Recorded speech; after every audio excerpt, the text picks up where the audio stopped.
सुप्रभात विद्यार्थियों। मैं योगेंद्र सिंह सांकला, सहायक आचार्य हिंदी, गवर्नमेंट बांगड़ कॉलेज पाली। विद्यार्थियों, हम कबीरदास के दोहों के विषय में अध्ययन कर रहे थे, जिसमें हमने सुमिरन को अंग नामक निबंध के नामक पदों के अंतर्गत हमने चर्चा की थी सुमिरन को अंग का, और उसमें से हमने अधिकांश पदों के विषय में विस्तार पूर्वक चर्चा की थी। अब हम बचे हुए अन्य दोहों के विषय में हम अध्ययन करेंगे। तो सबसे पहला इस वीडियो के अंतर्गत जो दोहा है वह यह है, राम पियारा छाड़ी करी करे आन का जाप, बेश्या केरा पूत ज्यों कहे कौन सु बाप। देखिए, इस दोहे के अंतर्गत यह दोहा भी कबीरदास द्वारा रचित जो बीजक ग्रंथ हैं और उस बीजक ग्रंथ के सुमिरन को अंग से उद्धृत किया गया है। इस पद में कबीर ने बहुदेववाद का घोर विरोध किया है और बहुदेववाद को पूर्ण रूप से निरर्थक बताया है और कहा है कि राम के अलावा यानी उस परब्रह्म परमात्मा के अलावा किसी का भी जाप करना पूर्णतः निरर्थक हैं। तो इसी बात को कबीरदास जी अपने दोहे के माध्यम से प्रस्तुत करते हुए कह रहे हैं कि राम पियारा छाड़ी करी करे आन का जाप।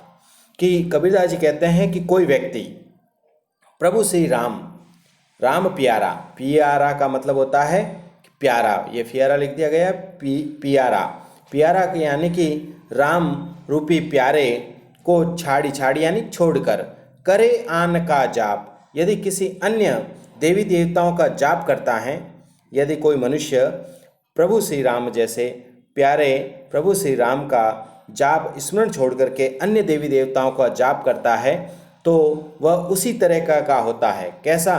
वेश्या केरा पूत ज्यों कहे कौन सु बाप। कि जिस प्रकार वेश्या का पुत्र, के एक वेश्या होती है और वेश्या का जो पुत्र होता है जो किसी को भी अपना पिता नहीं कह सकता, वेश्या केरा पूत ज्यों कहे कौन सो बाप। कि जिस प्रकार वेश्या का जो पुत्र होता है वह किसी को भी अपना पिता नहीं कह सकता। आशय यह है कि वेश्या पुत्र को अपने पिता का वास्तविक ज्ञान नहीं होता। तो उसी प्रकार से राम जैसे प्रियतम को छोड़ करके, प्यारे को छोड़ करके किसी अन्य का जाप या स्मरण करना उसके समान यहाँ पर दृष्टिगत होता है। पुनः एक बार हम इस दोहे को देख लेते हैं। राम प्यारा छाड़ी करी करे आन का जाप, बेश्या केरा पूत ज्यों कहे कौन सु बाप। यहाँ पर कबीरदास जी कह रहे हैं कि कोई भी व्यक्ति जो है वह प्रियतम राम को छोड़ करके किसी अन्य, आन का मतलब होता है अन्य का, जाप यानी स्मरण करता है, किसी अन्य का स्मरण करता है, तो वह व्यक्ति उसी के समान होता है। किसके समान? बेश्या केरा पूत ज्यों कहे कौन सु बाप। कि जिस प्रकार वेश्या का जो पुत्र होता है, वेश्या यानी वेश्या का जो पुत्र होता है वह कहे कौन सु बाप, वह किसी को भी अपना पिता नहीं कह सकता, उसी प्रकार से प्रियतम राम को छोड़ करके किसी अन्य का जाप करना अत्यंत ही निरर्थक है। इसका अभिप्राय यह है कि जिस प्रकार वेश्या का पुत्र जो अपने पिता का, जिसे कि वास्तविक रूप से बिल्कुल भी ज्ञान नहीं होता, उसी प्रकार बहुदेववादी यानी कि जो बहुत ही अधिक ईश्वर में विश्वास करता है, अलग अलग ईश्वर में विश्वास करता है, और अज्ञानग्रस्त जो व्यक्ति होता है उसे उस परब्रह्म परमात्मा का ज्ञान तनिक भी नहीं होता है। अर्थात हमने यहाँ पर देखा है कि राम दशरथ पुत्र न होकर पे यहाँ पर हमें आध्यात्मिक ज्ञान की प्राप्ति होती हुई दिखाई देती हैं। यदि हम इसके विशेष के रूप में बात करें तो यहाँ पर एक पूर्ण रूप से जो है आध्यात्मिक ज्ञान और बहुदेववाद का विरोध करके एकेश्वरवाद की स्थापना पर और उस परब्रह्म परमात्मा पर बल दिया गया है। उसके साथ साथ अनुप्रास अलंकार का प्रयोग हुआ है और ज्यों जैसे शब्दों का जो प्रयोग है वह उत्प्रेक्षा अलंकार को भी अभिव्यक्त करता है।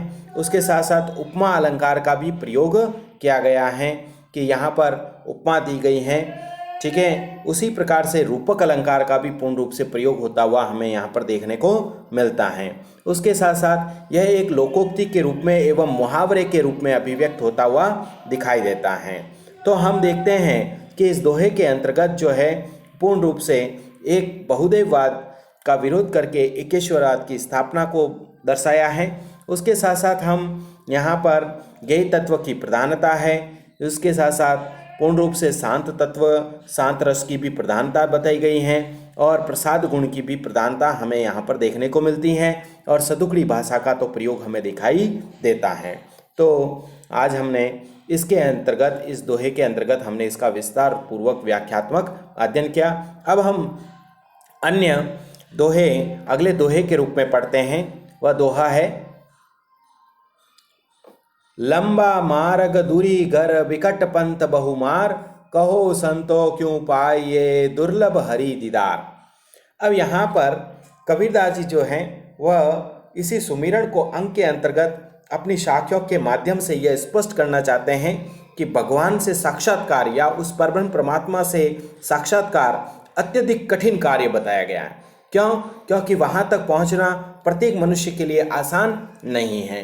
तो इसी विकट रास्ते को बताते हुए उन्होंने कहा है कि उस ईश्वर का, उस परब्रह्म परमात्मा का साक्षात्कार करना अत्यंत ही कठिन है। तो देखो क्या कहा है, लंबा मार्ग दूरी घर। कबीरदास जी कहते हैं कि हे जीव या हे मनुष्य, उस परब्रह्म परमात्मा के लक्ष्य की प्राप्ति तक पहुंचने का जो मार्ग है वह बहुत ही लंबा है और उसका घर भी बहुत दूर है।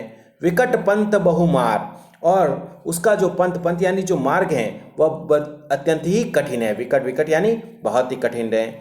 बहुमार, और उसके मार्ग में बहुत ही अधिक बाधाएं आती हैं, यानी कि उसके मार्ग तक, उसका मार्ग अत्यंत ही कष्टदायी है उस ईश्वर तक पहुँच। कहो संतो क्यों पाइये दुर्लभ हरि दीदार।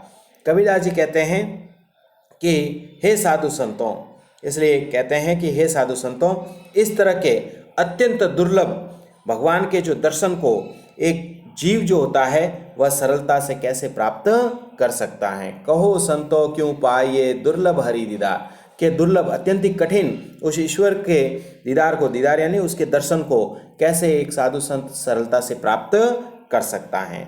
पुनः एक बार देख लीजिए तो क्या कहा, लंबा मार्ग दूरी घर विकट पंथ बहुमार, कहो संतो क्यों पाइये दुर्लभ हरि दीदार। कबीरदास जी कहते हैं कि हे मनुष्य या हे मन, उस परब्रह्म परमात्मा का जो रास्ता है, मार्ग यानी मार्ग या जो रास्ता है वह अत्यंत ही लंबा है, दूरी घर, और उस परब्रह्म परमात्मा का जो घर है वह भी बहुत ही दूर है।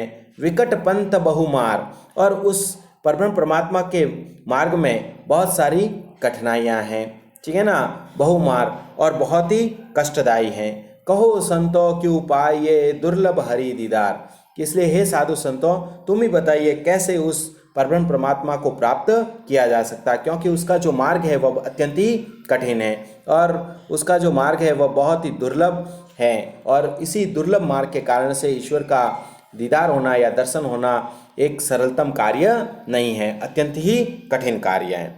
तो कबीरदास जी ने इसमें व्याख्यात्मक रूप से उस परब्रह्म परमात्मा तक पहुँचने या उसके साक्षात्कार को अत्यधिक कठिन कार्य के रूप में दर्शाया है। इस पद के अंतर्गत सबसे पहली अगर विशेषता की बात करें तो यहाँ पर यह बात बताई है कि जीव जो है वह द्वैतवादी भावना, अज्ञान, विक्षेप और संशय आदि अनेक प्रवृत्तियों से आक्रांत रहता है। इस कारण ये व्यवधान बीच में आते रहते हैं, क्योंकि मनुष्य जो है वो माया, मोह, मृत तृष्णा में रहता है, तो उस परब्रह्म परमात्मा की प्राप्ति करना सरलतम कार्य नहीं है। उसके साथ साथ यदि हम बात करें यहाँ पर तो अनुप्रास अलंकार का प्रयोग हुआ है, उसके साथ साथ यहाँ पर रूपक अलंकार का भी प्रयोग हुआ है, और हम देखते हैं अंत्यानुप्रास अलंकार तो यहाँ पर दिखाई ही देता है। उसके साथ साथ यहाँ पर माधुर्य एवं प्रसाद गुण की भी प्रधानता है, और उसके साथ साथ शांत रस की भी विशेष रूप से प्रधानता हमें देखने को मिलती हैं, और सदुकड़ी भाषा का विशेष रूप से प्रयोग किया गया है। तो विद्यार्थियों, हमने इन दोनों पदों के अंतर्गत यह देखा है कि किस प्रकार से एक बहुदेववाद के विरोध की बात को दर्शाता है, तो वहीं पर दूसरा जो पद है वह भगवान के साक्षात्कार के मार्ग को अत्यंत कठिन और अत्यधिक कष्टदायी बताता है, और उस तक पहुंचना प्रत्येक मनुष्य के लिए आसान नहीं होता है। तो विद्यार्थियों, आज हमने इस वीडियो के माध्यम से जो है कबीरदास जी के सुमिरन को अंग के इन दो पदों का हमने अध्ययन किया है। हम अगले वीडियो के अंतर्गत कबीरदास जी के बचा हुआ सुमिरन को अंग विषय का अध्ययन करेंगे। साथ ही साथ उनके दूसरा जो अंग हैं विरह को अंग, उस पर भी हम कुछ चर्चा करते हुए उसके भी दोहों का व्याख्यात्मक अध्ययन करेंगे। धन्यवाद विद्यार्थियों।